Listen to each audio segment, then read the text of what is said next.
Halo lurku. Oke, balik lagi bersama Mimin di sini ya guys ya. Apa kabar kalian semuanya? Semoga selalu dalam keadaan baik. Film ini dibintangi oleh aktor tampan bernama Demis Daniel McDonough dalam film yang dirilis tahun 2013. Yang dimana film ini mengisahkan perjuangan seorang sersan penguasa ilmu bela diri dalam menyelamatkan adiknya yang diculik oleh kelompok organisasi teroris. Organisasi tersebut melakukan kejahatan bahkan pengeboman agar suara mereka didengar oleh pemerintah Amerika Serikat. Maka dari itu, siapkan posisi tersantuy kalian, lupakan sejenak hutang-hutang kalian. Oke, mari kita masuk ke dalam filmnya.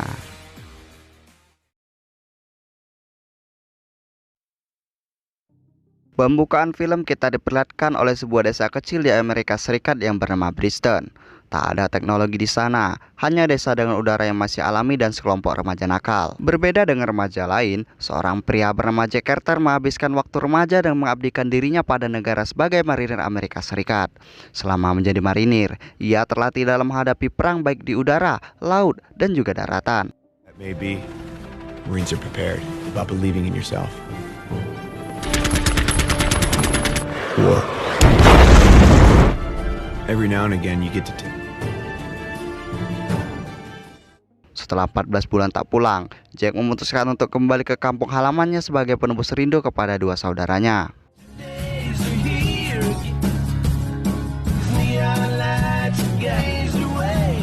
Di Bridgeton, ia dijemput oleh Harkin, teman Jack sejak mereka kecil. Harkin bekerja sebagai seorang sheriff di Bridgeton. Good look, smartass. What happened to Woody's? Can't afford shit, man. You know that. Harkin lalu mengantarkan Jack pulang ke rumah dan bertemu dengan dua saudara Jack bernama Amanda dan adik bungsu mereka bernama Lily. Setibanya di rumah, Jack telah disambut oleh pelukan hangat dua adiknya dan mengobrol santai persis seperti keluarga yang lama tak bersua. One piece. I got burgers, I got ribs. Ribs are dying from the burgers. We got lots more. Scene beralih di Seattle, Washington. Kita berpindah pada sebuah kantor bank. Di sana, kita dihadapkan pada seorang manajer bank bernama Glenn yang meminta asistennya untuk mengurus beberapa keperluan. Tiba-tiba, segerombolan penjahat bertopeng datang dan menyandra Glenn sehingga membuat semua nasabah ketakutan. Down. You will die. Brendan and Liam. Your wife Lynn, she's at Pilates right now till 10, which by day's end if you do not cooperate. Entah dari mana asalnya, sehingga bos penjahat ini mengetahui semua informasi dari keluarga Glenn. Dia pun memerintah Glenn untuk menyuruh Tyler membuka laci uang. Open the drawers and give the men the money. Usut punya usut, ternyata penjahat itu melakukan aksinya karena ia dendam terhadap aparat bank yang mengambil rumah nasabah sesuka mereka, sehingga hal ini dianggap sebagai keserakahan. Setelah mendapatkan uang, penjahat itu lalu membakar tumpukan uang tepat di depan Glenn dan pergi keluar bank.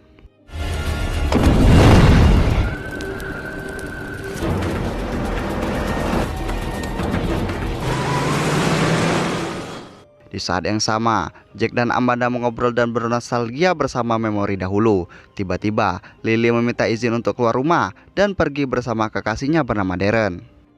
Lily dengan karakter sedikit nakal, berpacaran dengan Darren notabene telah lama tak disukai oleh Jack. Jack yang memiliki kriteria perfeksionis tak menyukai pria di daerahnya karena rata-rata karakternya yang sama-sama nakal, pengangguran dan juga kasar.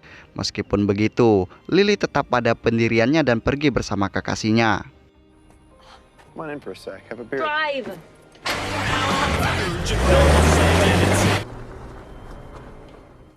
Beralih di kapal peri tua yang telah lama rusak, digunakan sebagai markas organisasi teroris. Kita diperlihatkan oleh pria bernama Jonah Pop yang berperan sebagai pimpinan organisasi teroris dan Jackson sebagai anak buahnya. Mereka juga kelompok organisasi yang menyerang bank beberapa hari lalu menggunakan topeng. Organisasi teroris itu sedang bersiap untuk melakukan penyerangan di suatu tempat besok sore. Jonah lalu memerintahkan anak buahnya untuk menyelesaikan mobil yang mereka desain secepat mungkin, termasuk RDX, sebuah bom berdaya ledakan dahsyat, untuk segera dilengkapi. Namun Ecker tak terima atas arahan Jonah, karena dianggap informasi yang diberikan kepada anggotanya tak jelas arah dan tujuannya. Mereka bahkan tak tahu apa target dari rencana yang akan mereka lakukan besok, namun Jonah enggan memberikan komentar apa-apa. Sebagai kakak yang overprotective, Jack mengikuti kemana Lily pergi bersama Darren. Di sana, Jack bertemu dengan teman lamanya bernama Peyton. Baru bersantai sebentar, tiba-tiba seorang pria datang, seakan merasa tak ada ruang karena badan besar yang dimiliki oleh Peyton. Hey, dude, give me a little bit of room here. What is your problem? Just fucking beat it, man. Akhirnya, keributan pun terjadi dan memaksa Jack untuk ikut andil dalam baku hantam.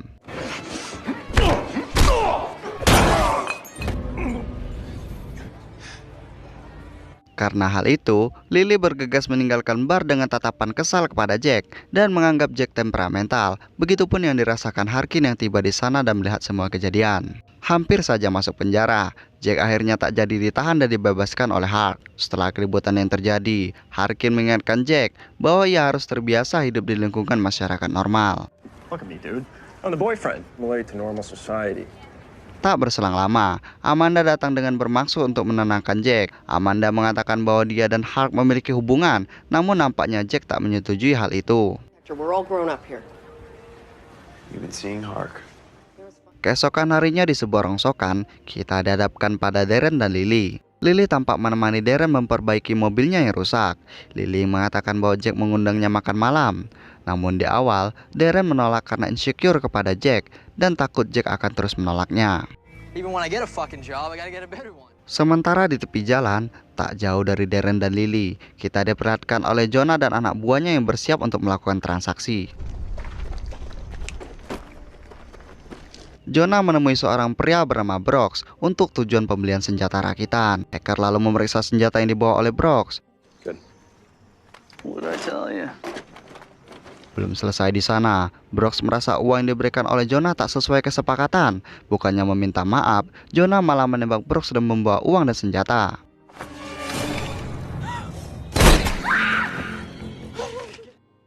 Lily tanpa sengaja berteriak, hingga Jonah menyadari ada orang lain yang melihat mereka. Bergegas Darren dan Lily naik ke mobil. Di sana, Lily sempat menelpon Amanda dan memberitahunya bahwa mereka melihat penembakan dan dikejar oleh beberapa orang. Darren yang panik, tak mampu mengoperasikan mobilnya hingga mereka akhirnya dibawa oleh anak buah Jonah.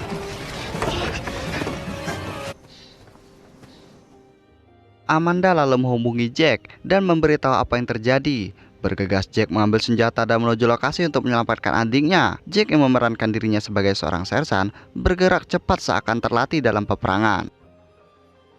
Scene beralih di bangkai kapal tua. Kita dihadapkan pada Jonah yang telah memiliki senjata rakitan yang ia ambil tanpa membayar sepeser pun, termasuk Lily dan Darren yang tengah menjadi sandera Jonah. Take her.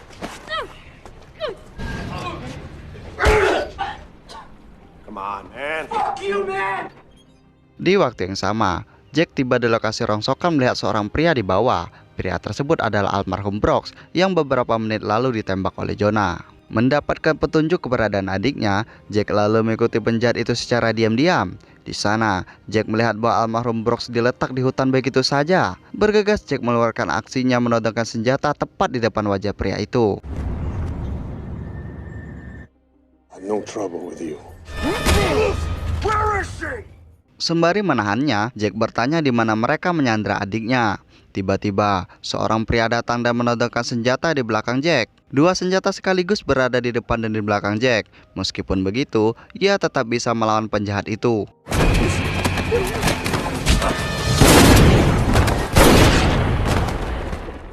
Berhasil mendapatkan informasi keberadaan adiknya, Jack bergegas datang ke kapal peri tua. Talking a bit.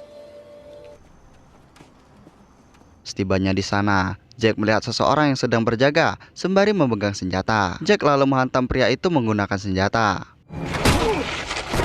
Tiba-tiba, agen FBI bernama Wills datang ke lokasi dan meminta Jack untuk meletakkan senjatanya. Setelah mengetahui identitasnya, Wills akhirnya mengetahui bahwa Jack adalah seorang sersan dengan status keanggotaan aktif. Jack mengatakan bahwa adiknya diculik. My sister's been abducted. Sister. Sementara Sheriff Harkin memeriksa 3 mayat yang berada di tepi jurang. Singkat cerita, Jack dan Amanda juga Sheriff Harkin dibawa ke kantor FBI untuk memberikan keterangan terkait hilangnya Lily. Parking? Special Agent Wells. Melihat hal itu, Wills akhirnya mengetahui bahwa dalang dari penculikan itu adalah Jonah, pemimpin organisasi teroris yang melakukan kejahatan berdalih bahwa mereka membantu rakyat kecil. Nyatanya, Jonah melakukan hal itu karena dendamnya terhadap bank yang menyita rumahnya saat ayahnya tak mampu membayar hutang-hutangnya. Selanjutnya, karena depresi, ayah Jonah melakukan aksi bunuh diri sementara adiknya menderita kanker. Karena hal itulah, Jonah tak menyukai instansi bank dan pemerintah yang tak peduli akan bangsa dan negaranya. Beralih di kapal tua, Jonah sejak lama memerintahkan anak buahnya untuk mendesain mobil sama seperti mobil polisi. Entah apa tujuannya memodifikasi mobil itu sama seperti mobil polisi. Selanjutnya tujuan mereka adalah merampas sebuah mesin keserakahan. As one.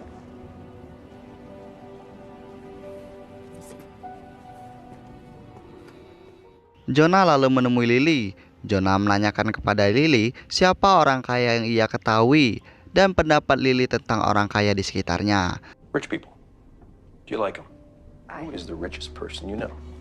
Seakan ingin mengotori otak Lily, Jonah lalu mengatakan bahwa orang kaya hanya memikirkan diri mereka saja. And sell that company for a profit. What do you want? Jonah lalu meminta Teddy untuk menjaga Lily, bukannya dijaga.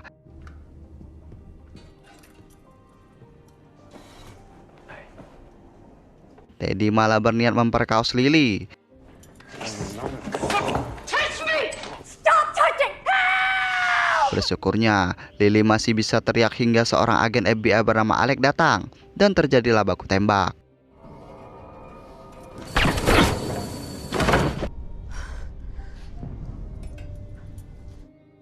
Alec berusaha untuk membawa Darren dan Lily keluar dari sana. Namun tak lama, salah seorang anak buah Jonah menyadari bahwa sandera mereka telah kabur dan meninggalkan Teddy yang sudah tak bernyawa.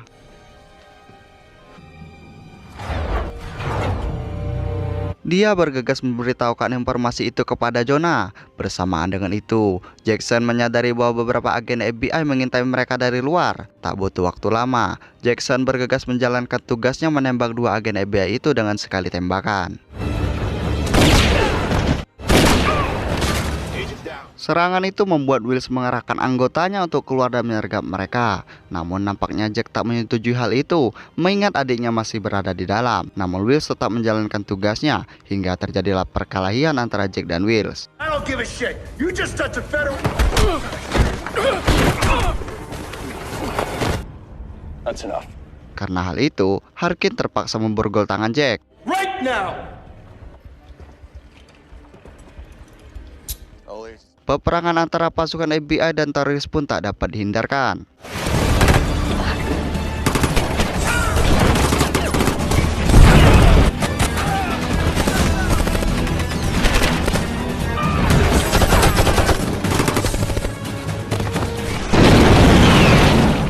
Melalui body cam, Wills, pimpinan agen FBI, melihat pasukannya kalah telak tanpa tersisa. Sementara Lily dan Darren berusaha untuk kabur saat pimpinan tengah sibuk berperang, namun kembali gagal saat anak buah Jonah masuk dan menyergap mereka.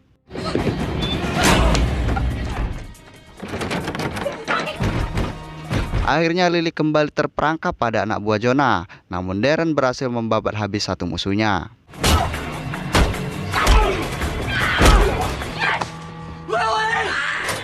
Di waktu yang sama, Harkin mengantar Jack mendekati lokasi bangkai perahu untuk menyelamatkan adiknya dengan tangannya sendiri. Tak hanya itu, Harkin memberi Jack senjata sebagai bukti kepercayaannya. Be smart.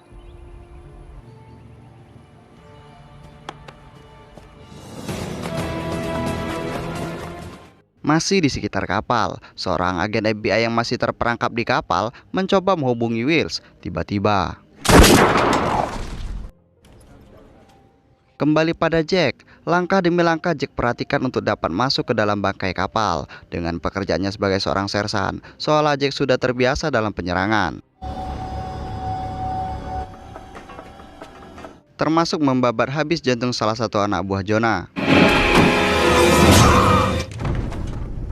Sedangkan Lily harus bertahan hidup hingga kakaknya tiba untuk menyelamatkannya. Tiba-tiba, Amanda melakukan panggilan. Lalu Jonah menanyakan siapa Amanda. Mengetahui mereka diintai oleh pasukan FBI, Jonah meminta bicara pada Wills untuk bernegosiasi pada Wills tanpa senjata. Wills pun menyetujui hal itu demi nyawa Lily. Out of here with the girl. My girl dies. Call the state police. Jack lalu mengendap masuk, menembak salah satu dari mereka hingga Jonah menyadari bahwa mereka kedatangan penyusup.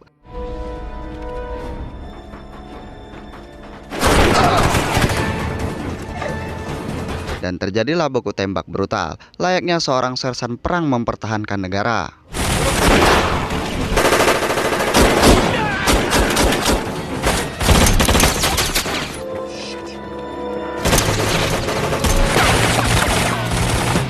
Sementara anak buah Jonah sibuk berperang melawan Jack, tiba-tiba seorang polisi datang atas utusan Wills, namun Ecker muncul di belakang dan tiba-tiba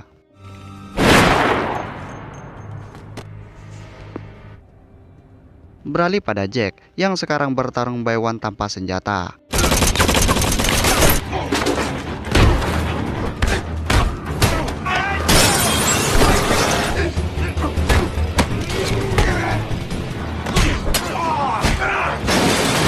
Babak belur berdarah-darah, namun masih dapat menyelamatkan dirinya.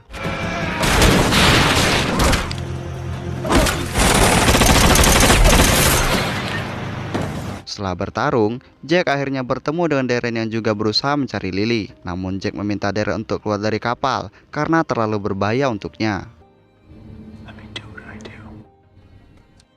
Beralih pada Jonah yang mulai merencanakan aksi mereka selanjutnya, yaitu peledakan bom di lingkungan ramai aparat tinggi agar dinotis pemerintah. Jonah dan Ecker lalu menyiapkan RDX yang mereka letakkan di dalam mobil. Tiba-tiba, Jack datang dan menodongkan pisau kepada Jonah. Namun terhalang oleh Jackson yang menghajar Jack dari belakang, membuat Jack kalah dan lari tanpa senjata di tangannya.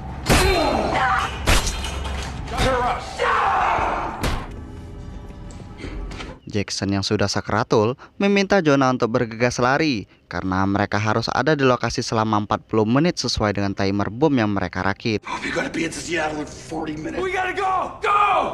Jonah dan Ecker lalu pergi menggunakan mobil polisi sebagai upaya pengelabuan saat berada di kota. Mereka sempat bertemu dengan FBI di tepi jalan. Sesuai perjanjian, mereka akan bertemu di kota tanpa senjata dan lain-lain. Get on the phone! Shoot the girl in the head. Do you understand? Yeah. Why don't you listen to me? No. Call us shortly. What are you doing?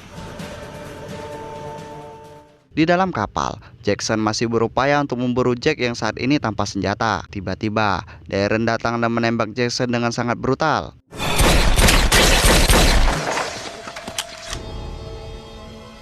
Usut punya usut, meskipun Jack memintanya pulang, Darren tak menyetujui hal itu demi menyelamatkan Lily sang pujaan hati. Jack sebagai seorang sersan mencoba membaca peta petunjuk yang biasa digunakan Jonah. Jack lalu mengetahui bahwa mereka akan menuju kota dan membawa Lily.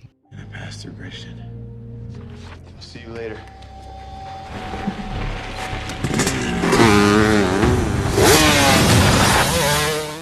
Scene beralih pada Jonah. Kita beralih pada Jonah yang saat itu dihadang oleh banyak aparat kepolisian.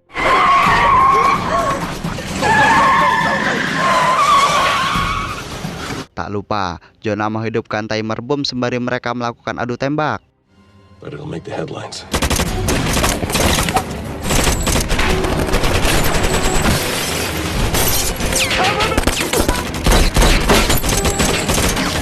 Merasa pasukan hanya tersisa ia dan Ecker, ia lalu menangkap Lily, hingga tak lama Harkin dan Jack datang. Jonah yang merupakan pimpinan teroris, tiba-tiba lemas dan melepaskan Lily dari genggamannya. Memanfaatkan hal itu, Jack dan Harkin pun menembak Jonah dengan tembakan berpuluh-puluh kali, memastikan bahwa teroris Jonah benar-benar mati.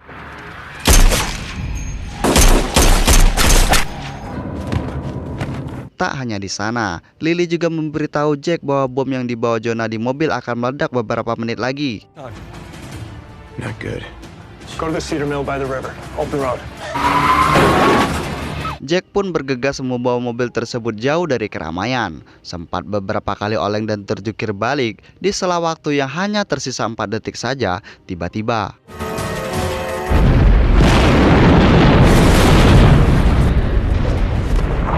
bersyukur dengan skill unlimited, Jack berhasil menyelamatkan dirinya dan menjauh dari jangkauan bom tersebut.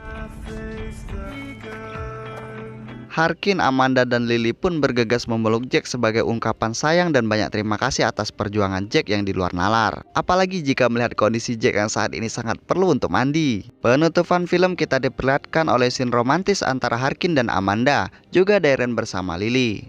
Dan film pun rampung. Pesannya dapat kita ambil dari film ini adalah jangan jomblo agar bisa berpelukan seperti kedua adik Jack. Terima kasih lorku semua. Saya Mimin Gunting Film beserta kru yang bertugas hari ini pamit undur diri dan sampai jumpa pada video selanjutnya.